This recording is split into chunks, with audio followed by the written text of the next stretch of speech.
Lamborn, you're recognized for 5 minutes. Thank you, Mr. Chairman, and thank you for your leadership on these vital issues. Last week, we had another hearing involving whistleblowers. And it is so important that we have employees who come forward and disclose what they have seen with their own eyes. It can be critical to exposing things that need to come to the light of day. So thank you for your work, your service, you're putting it on the line to do that.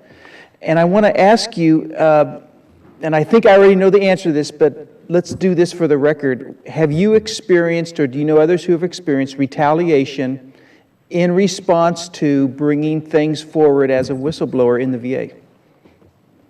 And we'll just go, Ms. Rule, we'll start with you and go down the line. Unfortunately, yes. Yes.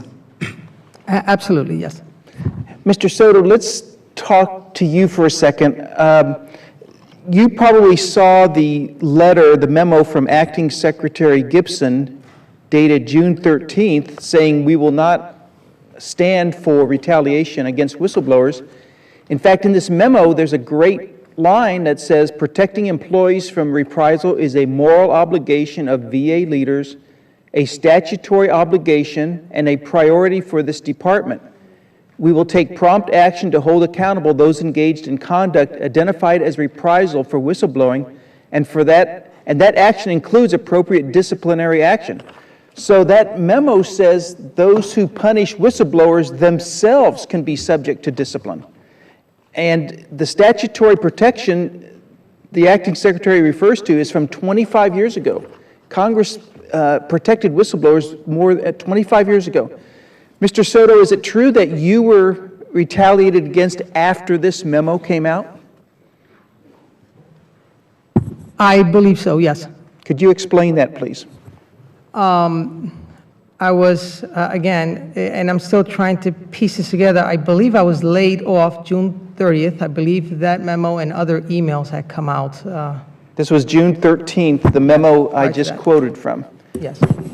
And what was the reason given for you being laid off?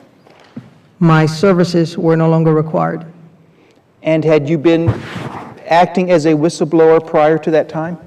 Yes, sir. And can you explain what you did in that capacity? I've put out various notices of wrongdoing in the workplace concerning possible violations of due process concerning veterans' claims and how they're processed. I've put out 2 accuracy reports concerning the quality review process at St. Petersburg.